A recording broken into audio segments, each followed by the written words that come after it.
배상훈 프로파일러 어서 오십시오. 안녕하세요. 네, 배상훈 프로파일러가 좀 전에 최진무 교수가 얘기했던 것과 관련해서 부연 설명하실 게 있다고. 네, 설명 좀 들어볼까요? 원래 국정원이나 이제 정보기관에서 망원이라는 걸 운영을 하는데 뭘 운영? 망원. 정보원을 망원이라고 부르는데요. 아, 이제 보통 그 망원들은 기존에 그 전과를 가진 사람들입니다. 그렇죠. 그리고 우리가 범죄도시의 그 외국판 2나 3를 보면은 바깥에서 경찰이나 이런 사람들은 정보 제공해 주는 사람이 많지 않습니까? 네. 보통 그런 형태의 성과를 내죠. 근데 거꾸로 되는 경우도 있습니다. 침투를 시키는 경우도 있고 아니면 애초에 플리바게닝을 통해서 이렇게 확보하는 경우도 있고 다양한데 그런 애들 중에서 이제 마치 자기가 국정원 직원인 것처럼 사기치고 다니는 애들도 있고 별의별 종류가 많습니다. 그렇군요. 근데 이제 이 경우는 무슨 경우냐면 실적을 좀 내라고 위에서 쪼니까 이 망원이 그러면 외국에 이 마약 전과자 파일 좀 달라라고 해서 그 중에 하나를 찍은 거죠. 만만한 사람을 찍었는데 그 사람은 예전에 마약을 했었지만은 지금은 착실하게 사는 사람입니다. 네네네. 이렇게 해서 말하자면 그 사람한테 외국에 있는 자기가 아는 마약 조직한테 보내라라고 해서 그래서 그것을 이제 인천세관 특사경들이 덮치도록 이렇게 조작을 한 거죠. 세상에. 그래서 인천지검에서 이 사건을 기소를 했는데 네. 서울 서부지검에서 다른 루트로 확인해 보니까 이게 그 원래 망원이라는 놈이 이상한 놈이니까 얘를 이제 무고와 향정으로 잡고 이제 구속해서 수사를 해내려고 했잖아요. 네. 그러면 원래 피해자는 네. 공소 기각을 해.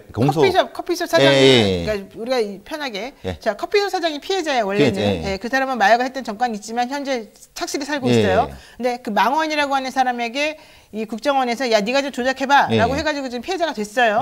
그랬더니 오히려 서부지검에서는 이 망원이라는 놈이 이상하다. 아니요, 서부지검에서는 제대로 수사를 한 거죠. 그러니까 수사하면서 망원이라는 사람도 이상하다. 그러니까 이 사람 무고한 거 아닐까? 이렇게 생각을 해가지고 하고 그다음에 그 커피숍 사장에 대해서는 또 그 원래 했던 인천세관인가요?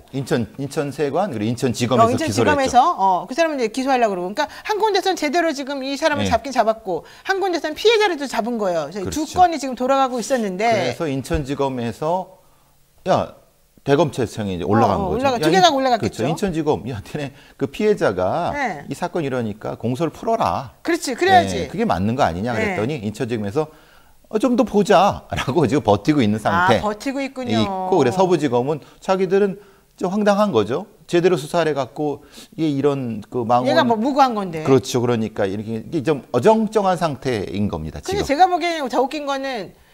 이 망원이라는 사람에게 시킨 국정원 그 사람들 지금 사실은 징계 받아야 되는 거 아니에요? 이건 함정수사도 아니고 뭐예요 도대체 이게? 그래서 이제 KBS 기자가 국정원에 질의를 한 거죠. 어떻게 된 거냐? 시켰냐 그랬더니 우리는 모른다. 자발적인 참여다라고. 와, 야. 자발적인 정보 제공이고 우리와는 무관하다. 아니 자발적인 정보 제공해가지고 그 사람이 얻을 이익이 뭔지 모르겠지만 그렇다고 조작까지 해서 할 필요가 있겠어요? 그거는 어떤 정식으로든 간에 압력을 받았으니까 그 사람이 꼭 뭔가 해줘야 되겠다. 실적을 올려줘야 되겠다. 이 생각을 했겠죠. 근데 어쨌든 국정원은 오리발을 내밀고 있는 겁니다. 우리는 모른다. 야, 그럼 국정원도 치사하네. 자기네가 시켜놓고 돌봐주지도 않아요? 근데 이제 어쨌든 그 상황에서 중간쯤 되면은 좀 어차피 또 돌봐줄 거예요. 나중에 또 돌봐줘요? 어차피 또 써야 되니까. 정보원이라는 게 그렇게 쉽게 확보되는 건 아니거든요. 그러니까요. 근데 이런 식으로 행동한다 그러면은 누구도 그 상황을 믿을 수 없을 것 같은데 사실 다 웃기는 상황들이네요. 말도 안 되죠. 우리가 시체 말로 다 웃기는 짬뽕 이런 말 많이 하는데 진짜 이상하네요. 국정원에서 이제 보시면 아시겠지만 얼마 전에 외국에서 들어오는 마약에 대한 거를 상당히 성과를 냈다라고 계속 언론에 많이 났는데 그랬죠. 그게 이제 제대로 된 수사 과정인지에 대한 검토가 필요하다는 겁니다. 이 에피소드는 왜냐? 그냥 그걸 믿으면 안 된다. 얘들이 이렇게 쉽게 말하면 이렇게 할 수도 있는 겁니다. 어떻게 했냐면 필리핀이나 동남아에 있는 조직을 이렇게 해갖고 한 300km만 보내봐. 우리가 알아서 여기서 문짝을 뜯든 뭐 알아서 할게 라고 하면은 뜯어보고 카메라 찍고 딱딱 하니까 와 대한민국 세관 국정원 검찰 대단하네. 실력 최고네. 근데 사실 그게 원래 좀 이게 이상할 수 있다는 거예요. 그 사건이 그렇다는 얘기가 아니라 그러니까 이거를 지금 이 사건에서의 이 국정원의 망원 운영이라든가 외국에서의 일종의 이런 공작이라는 것이 네. 검증이 안 되고 관리가 안 되니까 도대체 어디까지가 진실인지를 모르겠다는 거예요. 생각해 보시면은 뽕이 300kg가 넘게 들어오는데 뽕이 예. 그거는 우리나라 1년의 수요보다 더 많을 수도 있습니다. 그렇네요. 근데 그걸 어떻게 한꺼번에 들여올 생각을 했을까? 그게 이상하다는 거예요. 근데 그걸 아무도 어떤 언론도 문제 제기 안 하고 또 어떤 전문가라는 사람들도 문제 제기 안 해요. 왜냐하면 대부분 마약 관련된 건 친정부 아니면 친경찰, 친검찰 쪽에 밥을 먹고 사는 사람들이 많기 때문에. 네. 근데 저는 사실 의문을 갖는 게 그런 거예요.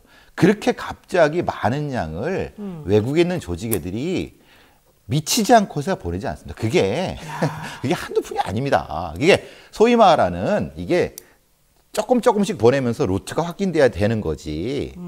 그러니까 참 이렇게 얘기하면 또 이제 그 검찰이라든가 마약 수사하는 애들이 저를 싫어하죠. 왜? 아니 잘한 것도 왜 이렇게 욕을 하느냐 그런 얘기를 하는 건데 이게 좀 웃긴 얘기입니다. 이게 디즈니 플러스에 요즘에 지창욱 씨 주연의 최악의 악이라고 하는 그런 프로그램이 있어요. 이제 끝났어요, 그거 사실은. 끝났는데 그걸 보게 되면 이 경찰 부부 중에 이제 남편인 지창욱 씨가 어떻게 마약 조직에 숨어 들어가서 그렇죠. 그 범죄를 하게끔 부추기고 그 조직을 이제 분탕질시키는지 그렇게 다 나오는데 그걸 보다 보면은 야 이거 진짜 이상하다 이런 느낌을 솔직히 많이 받았거든요. 그렇죠. 근데 지금 이 사건이 딱 그 사건하고 유사하네요. 그러니까 이렇게 말하고 있습니다. 나무님께서 자신이 범죄자를 잡아놓고 풀어주고 연합하자 뭐냐 이게 개그입니까? 이러고 TYW님 간첩도 만들고 마약사범도 만들고 개탄스럽네요. 네, 딱 그겁니다. 네. 그분 말씀이 여태까지 수십 년 동안 국정원이 예전에 안기부 아니면 네. 중정애들이 그렇게 예전부터 해왔습니다. 그러니까요. 게다가 배동호님 제2의 유호성 사건을 만들고 있나 봅니다. 그게 일상화된 겁니다. 걔네들한테는. 세상에. 그러니까 그 조작이라고 생각하지도 않는 거예요. 왜냐하면 성과가 필요하면 해외 파트가 좀 밀린다 싶으면 약간 좀 만들어서 이렇게 지금 뭐 국정을 얘기하는 게 아니라 네. 그렇게 많이 해왔기 때문에 별로 그렇게 도덕적인 불감증이 많죠. 그런가 보다. 자, 서울 서부지검은 이거 어제 저녁 뉴스인데 지난 8월 국가정보원 민간인 정보원 신분인 50대 남성 손모 씨를 구속 상태로 재판에 넘겼습니다. 이 손모 씨가 바로 그 망원이에요. 예, 그렇죠. 그 정보원이에요. 무고한 사람 2명을 마약사범으로 거짓 신고한 혐의 등인데 피해자들은 모두 구속됐고 이 가운데 1명은 기소로 이어지기도 했습니다. 앞서 지난 4월에서 6월쯤 손 씨는 마약 밀수 첩보가 있다면서 인천세관과 서울 용산경찰서에 관련 내용을 제보를 했었는데요. 그래서 7월 달에 이 40대 남성 A씨가 체포가 된 상황이었고 그런데 문제는 손 씨가 누군가와 짜고 필리핀에서 국제우편으로 발송된 필로폰이 배달되자마자 이 상황을 딱 정보기관에 주고 급습하게끔 만들었던 그런 상황이었다는 겁니다.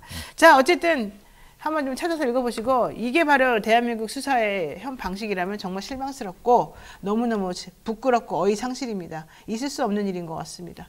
김생 영감님께서 또 다시 후원해 주셨는데 감사드리고 현실적으로 저는 이런 보도를 더 이상 안 들었으면 좋겠다 이런 생각 해봅니다. 수사기관에 대한 엄정한 관리가 필요합니다. 정말 이게 실적을 위해서는 별별 걸 다 하는군요. 그렇죠. 그것도 외국에서 안 되는 거죠. 외국에서 하는 거니까 관리가 안 돼요. 외국에서 하니까. 우리나라는 그래도 제보라도 하잖아요. 그렇죠. 외국에서 하는 거니까 뭔지 모르는 겁니다. 야, 너무 끔찍한데 네. 아무도 못 믿겠어요. 사실 누굴 믿겠습니까? 이런 상황이면. 자, 또 못 믿을 만한 사람들에 대한 얘기를 한번 해보겠습니다. 12구 참사 1주기가 돌아왔는데 올해 10월 29일은 경찰 인력이 수천 명 투입돼서 시민들이 안전하게 행사를 마무리할 수 있었다. 뭐 이런 얘기 나왔지 않습니까? 진짜 그렇습니까? 글쎄요. 그러니까 이제 오세훈 시장이 그 전에 무슨 뭐 일종의 시뮬레이션 같은 걸 하면서 뭐 그걸 대비를 좀 한다고 했는데 다 각본을 짠 상태로 배우를 통해서 이렇게 세상에 안전사고가 그렇게 나는 게 어디 있습니까? 그게 무슨 말이야? 각본을 짜다. 그러니까 오세훈 시장이 그 12구 이전에 며칠 전에 그 이제 우리는 안전하게 대비하고 있습니다라고 해서 예행 연습 같은 걸 했어요. 시장님 모시고. 그래요? 예. 근데 이제 그래서 비판하는 게 그겁니다. 아니 그렇게 각본 짜고 하면은 뭘 못해내냐. 그렇지. 실제로 시장 외국 같은 경우 이런 거에는 시장이 모르고 모르는 돌발 상황을 넣어줘갖고 대응할 수 있게끔 실전적으로 해야지. 그렇지. 그래서 너무 보여주기가 아니냐라고 하는 것도 있어갖고 그러니까 지금 이제 안전관리라고 하는 게 너무 보여주기식이다. 이게 말하자면은 그래서 더 안전해졌느냐 아니면은 뭔가 더 바뀌었느냐. 글쎄요, 그렇게 느낄 시민들이 어디 있겠습니까? 그러니까 시뮬레이션을 진짜 시뮬레이션처럼 하는 게 아니라 그냥 보여주기식 시뮬레이션. 각본대로 한 거예요. 각본대로 그냥. 그게 뭐예요, 그게 도대체? 뭐 한 거예요, 그러면? 그래서 중요한 게 그거예요. 왜 그랬느냐라고 따져보면은 지금 이태원 참사의 그 유가족들이라든가 아니면 희생자들 다친 분들이 당시에 왜 앰뷸런스가 순서대로 안 가고 아니 어떻게 이런 부분들 경찰이 투입되는 과정이나 이런 부분들에 대한 명확한 재검토를 안 하고 안전관리 대책을 하니까 네. 얘들이 모르는 거예요. 그러니까 급박한 그 돌발 사고에 어떻게 하는지를 모르는 거예요. 그래요. 그래서 이제 그러니까 각본대로 할 수밖에 없죠. 왜냐하면 거기 훈련이 안 돼 있으니까 그렇게 했다간 큰 사고 나죠. 그렇죠. 진짜 오세훈 앞에서 큰 사고 나면 오세훈이 오히려 더 예. 그러니까 그런 보여주기식의 어떤 시뮬레이션 대응은 하면 안 됩니다. 아이고, 오히려 엉뚱한 상황만 반복할 수 있는 거예요. 갑작스럽게 예기치 못했던 사고가 발생할 수 있다. 오히려 그렇게 하면. 그렇죠. 예. 자, 또 한동훈 장관 얘기를 또 안 할 수가 없네요. 뭐 마약 얘기도 그랬지만. 우리가 한동훈 빠입니까? 왜 한동훈 얘기 이렇게 많이 하죠? 아니 근데 요즘에 계속 이슈가 나와요. 가석방 없는 무기요. 우리 스토커로 신고당해요. 그래도 우리 또 장관님의 정책에 대해서 설명해 주는 거니까. 저 존경합니다. 한동훈 장관. 예. 누구를 존경한다고요? 한동훈 장관 존경합니다. 한 장관님하고 통화해 본 적 있어요? 아니요. 연락 온 적 있어요? 없어요. 예. 근데 존경하는 거 맞아요? 뭐 그냥 그렇게. 어쨌든 저는 존경합니다. 가석방 없는 무기화 선고를 가능하게 하는 형법 개정안 30일 날 국무회의를 통과를 했습니다. 법무부 이 개정안을 국회에 제출하겠다라고 하지만 제가 봤을 때 이거 상당히 문제가 있습니다. 물론 그 취지는 충분히 동감하고 동의합니다만 이게 이렇게 졸속으로 마음대로 막 이루어지면 되는 게 아니에요. 게다가 우리나라는 지금 사형제도가 살아 있습니다. 이 상황에서 가석방 없는 무기징역 이거하고 지금 병치될 수 있는 것인가 이 부분에 대해서도 사실 따져봐야 되고 따져볼 게 한두 개가 아니에요. 근데 지금 그런 건 아무 그냥 없고 오로지 사람들 귀에 딱 꽂히게 가석방 없는 종신형. 봐봐 미국도 그러잖아. 한 사람이 잘못을 저지르면 몇백 년씩 살려야지. 현실적으로 그 말이 안 되는 거 뻔히 알면서도 이런 걸 한단 말이죠. 이게 아까 쇼 아니에요? 그렇죠. 그러니까 재반에서 인프라 검토라든가 아니면 법적인 부분 검토 봐주시면 되겠지만 실제로 현실적으로 사실은 하기가 힘든 거는 그런 겁니다. 지금도 강호수나 유영철 같은 사형수들에 대해서 관리가 너무 힘듭니다. 왜냐하면 왜 힘들어요, 그 사람들? 얘네들은 어차피 앞이 없는 애들이니까 사고 치고 해도 교도관들이 쩔쩔쩔 맵니다.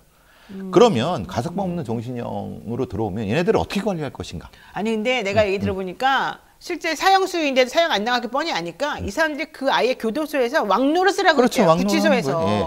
그러면 가석방 없는 종신형으로 하는 애들도 비슷한 게 될 거 아닙니까? 그렇게 되겠네. 어차피 난 못 나간다. 네.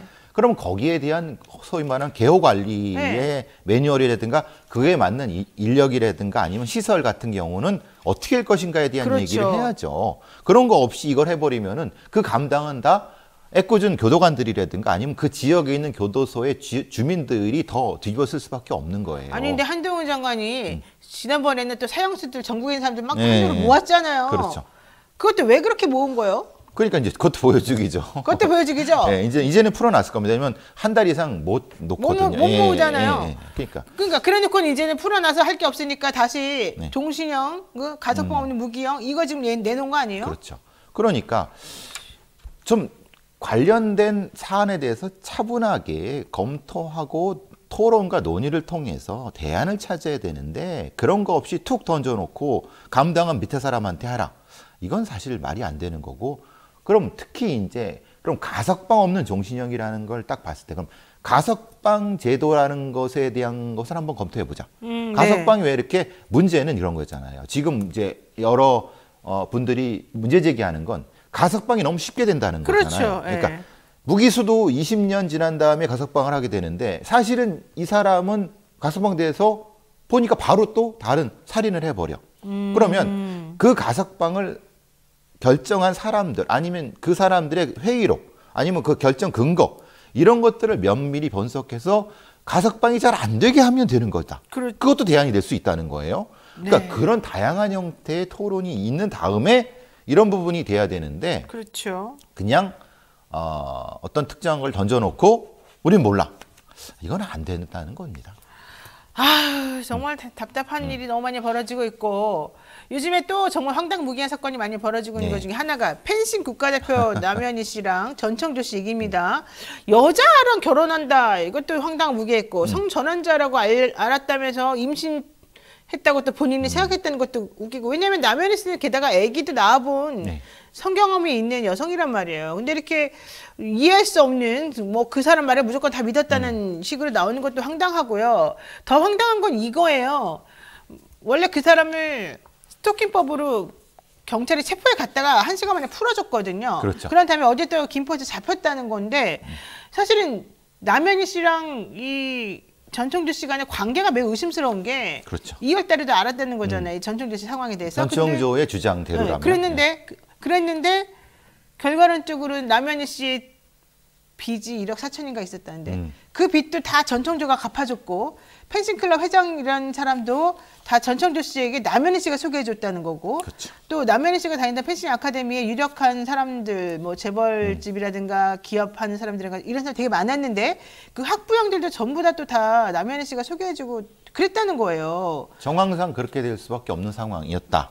그러면 남현희 씨가 순수한 피해자입니까? 그러니까 그래서 이제 법률가들이라든가 아니면 관련된 분들은 그거를 남현희 씨가 해명을 해야 된다. 분명한 건 그걸 해야 돼. 그러니까 말하자면 나는 무조건 다 피해자고 그러니까 나를 공격하는 사람 다 고소할 거야. 지금 이 포지션이 있잖아요. 남현희 씨가. 저한테 그러면 안 되죠. 왜냐하면 충분히 자기 상황에 대한 설명을 한 후에 해야 되는데 실제로는 어떤 지금의 물질적 이득이나 이런 건 본인이 봤잖아요. 어쨌든. 그렇죠. 네. 그리고 나머지 부분에 대해서 주변 사람들은 막대한 피해를 봤잖아요. 거기에 대한 도덕적인 책임 아니면 어떤 민사적인 책임 아니면 여러 가지 책임들에 대한 걸 얘기를 하고 이 얘기를 해야 되는데 자기는 다 무고하고 죄가 없고 나는 바보라서 당했다 이렇게 얘기하면 이거는 말이 안 된단 말이죠. 아닌 거죠. 물론 기본적으로 전청조가 사기꾼인 건 맞는 거예요. 그러니까 그건 전제하고 여기에 들어가 있는 남현희 씨의 어떤 뭐라고 하나 가담은 뭐 그런데 어떤 관여 정도는 분명히 우리가 명백하게 따져봐야 된다고 봅니다. 아니 그래서 이 펜싱 클럽 회장인가를 만나게 한 게 남현희 씨인데 그 20억을 투자하겠다고 그랬대요. 그렇죠. 전청조 씨가 그러면서 이제 차기 회장 자리를 나에게 주시오 뭐 이런 얘기까지 했다 그러는데. 만약에 2월 달부터 이 전청조 씨가 파라나이스 혼외자가 아니라는 걸 알았다면 남현희 씨는 그러면은 그 경제 사정이나 이런 전청조 씨의 이 황당무계한 사기 행각을 알면서도 거기 동조했다는 것밖에 안 되거든요. 그렇죠. 그 부분이 그래서 사실은 좀 계속 의아하다. 네, 의아해요 진짜로. 의아하다. 그리고 이제 아까부터 말씀하신 것처럼 어떻게 성관계를 몰랐겠느냐. 예를 들면은 실제로 이제 전청조라는 사람이 트랜스젠더들이 성관계 하는 거를 묻고 다니고 그걸 유심히 봤다라고 해서 그러니까 그러면 그렇게 남현희 씨한테 성관계를 이렇게 했을 가능성이 높다라고 하는데 그러면 남현희 씨가 그거를 몰랐으면 이상한 거고 진짜 바보고 알았다고 하면 이거는 본인이 인지하고 있는 거니까 이 부분에 대한 명확한 해명이 필요하다는 맞습니다. 겁니다. 지금까지 나와 있는 정황을 살펴보게 되면 남현희 씨는 재혼 상대였던 전청조 씨에게 완전히 속았고 또 전 씨로부터 본인이 성전환 수술 받았다는 말을 듣고 존중했다는 얘기였는데 이에 대해서 전청조 씨는 아니다. 남현희가 지난 2월에 내가 재벌 3세 사칭하고 있는 사실 이미 알고 있었고 성전환 수술도 남현희가 먼저 권유했다. 나는 그 사람 말 때문에 가슴 뭐 절개 수술도 했다. 뭐 이런 얘기 하면서 난리가 났었어요. 자, 게다가 펜싱 아카데미에서 남현희 씨가 그 운영했던 그 펜싱 아카데미에서 성폭력 사건도 있었잖아요. 그렇죠. 근데 이게 또 전청조 사건하고 뭐 연관됐다 이런 얘기하는 사람도 있더라고요. 그러니까 말하자면은 그때 있던 그 성폭력의 가해자였던 사람이 극단적 선택을 했는데 피해 학생들이 있지 않습니까? 그 과정에서 그것을 무마하는데 전청조가 어느 정도까지 관여를 했다. 그런데 그러면 그거를 적극적으로 해결을 해야 되는 게 남현희 씨 아니겠네요. 자기가 대표니까. 근데 그거를 전청조라는 사람한테 떠넘긴 것이 아니냐. 그러면은 이거는 다 자기가 해결할 거를 왜 전청조가 해결하게끔 하느냐. 이 부분이었다는 거죠. 그러니까 그래서 거기에 있는 학부모들이라든가 그 피해자 가족들이 이런 분들은 네. 거 봐라. 이것만 봐도 둘이 뭔가 있다라고 주장하시는 거고 그렇게 얘기하시는 거죠. 예. 아니 그러니까 좀 약간 사기를 아무리 당할 수밖에 없는 상황이라 하더라도 이해가 안 가는 거는 혼자서 1인 사역을 했다는 거예요. 전청조 씨가. 근데 아무리 목소리를 바꿔도 1인 사역이 그게 되는지. 게다가 미국에서 살다 온 재벌이라면서 영어는 맨날 나보다도 못하더라고요. 막 쉬운 영단, 뭐 IM 어쩌고저쩌고, 뭐 넥스트 타임 이딴 거 나오고 이제 문법도 하나도 안 맞고. 그렇죠. 근데 그런 게 사실은 좀 상식으로 안 맞아요. 그러니까 이제 뭐 가스라이팅이 됐을 수 있다는 생각도 하긴 되지만 문제는 아마 어느 정도까지는 가스라이팅 했다고 쳐도 뒷부분에 있어서는 사실은 이거는 좀 분명히 남명희 씨가 설명을 해야 되는 부분이라고 봐요. 네, 시간 다 돼서 하나만 여쭙겠습니다. 지금 이성균 씨 마약 투약 사건이 사실 상당히 중요한 이슈가 되고 있는데 이 중에 가수 지드래곤을 둘러싼 여러 가지 상황 변화가 좀 의심스럽습니다. 왜냐하면 경찰이나 이 수사기관에서는 가수 지드래곤도 같이 마약을 투약한 혐의가 있다면서 처음에 이제 언론에 발표를 했지 않습니까? 근데 지드래곤 측에서 하루 이틀인가 있다가 아니라고 이제 그때부터 부인을 강력하게 하기 시작했는데 그 타이밍이 하필이면 엄청난 정관 변호사를 선임한 타이밍인 것 같아요. 그리고 결과가 나왔죠. 그리고 난 다음에 결과가 나왔어요. 그 영장이 기각됐죠. 네, 그 결과는 영장 기각이라는 거고 더 황당한 건 경찰이나 이런 수사기관에서 뭐라고 얘기하고 있냐면 이성균 씨 마약과 지드래곤은 연관성이 없어 보인다. 이런 얘기를 지금 별개의 것이다라고 얘기를 해버리죠. 그리고 앞으로 추가 소환 같은 것도 없을 것이다. 거기에 뭐가 들어가냐면 그 새끼마담 실장의 도덕성에 대한 공격이 되죠. 그때부터 이제 또 실장에 대한 얘기 많이 나오고. 왜냐하면 3억을 받고 5천은 따로 받았는데 자기도 공격을 받았다라고 하니까 이 얘기가 전반적으로 흐름이 이제 묘하게 되는 거는 그 실장도 이상한 여자다라고 하는 느낌의 보도들이 계속 조금 나오기 시작하는 거예요. 실장한테 당한 거다. 예. 이걸 말하는 것 같아요. 그렇죠. 그러니까 그러면 결국은 이게 전형적인 방법이 아니겠느냐. 지금 문제는 그 실장의 진술이 핵심인데 실장의 도덕성과 신뢰성을 뭉개버리면 결국은 GD나 이성균을 빠져나갈 구멍은 많습니다. 그러니까 그런 방식으로 뭔가 느낌이 계속 이상하다. 이렇게 된다는 거예요. 결국은 통신영장이 기각되면은 아무리 GD에 양분이 나온다 하더라도 특정이 안 되잖아요. 그러니까요. 시기가. 그러면 이게 재판이 진짜 지리하게 반복될 수 있거나 아니면은 판사도 이상하게 생각할 수 있거든요. 그렇죠. 의심스러우면 피고인의 이익이니까. 그렇죠. 그러면 이게 무죄가 될 수 있다. 아니면 좀 약해질 수 있다. 이성균도 마찬가지예요. 처음에는 진술하겠다고 출두해 놓고 나서 진술을 안 하고. 그러니까 경찰이 황당했다는 거예요. 간이 검사에서는 또 음성 나오고. 그러니까 못 받겠다고 하고 다시 부르겠다고 하니까 경찰이 빡쳐갖고라는 말은 잘못됐습니다. 화나가지고 죄송합니다. 제가 요즘 여기 이 자리만 보면은 좀 제가 바뀌는 것 같아요. 제가 좀 노영이화 되는 것 같아요. 노영이화 아니 최진봉화 되는 것 같아요. 어쨌든 죄송합니다. 어쨌든 좀 그런 부분에 설명이 필요할 것 같다는 생각이 듭니다. 그리고요 지드래곤은 예전에 기소유예 처분 받은 적이 있어요. 모르고 폈다 뭐 이런. 네 맞습니다. 다 연결이 되는 것 같고요. 지드래곤이 선임한 변호사가 수임료가 20억이라는 소문도 있습니다. 물론 지드래곤 측에서는 부인했습니다. 자, 이런 거 저런 거 다 생각해 본다면 오늘 그 마약 수사 관련해서 망원이라고 하는 존재를 이용해서 국정원이 어떻게 수사하는지 세관이나 검찰이나 이런 쪽에서 또 어떻게 각각 수사하는지 지금 다 그림이 보여주고 있습니다. 우리가 지금 정신 바짝 차려야 될 것 같고요. 이런 부분들에 대해서 좀 더 구체적인 그런 분석이나 이런 것도 좀 따로 좀 한번 해봐야 될 필요가 있습니다. 자, 오늘 여기까지 해야 될 것 같습니다. 배상훈 프로파일러님 고맙습니다. 감사합니다.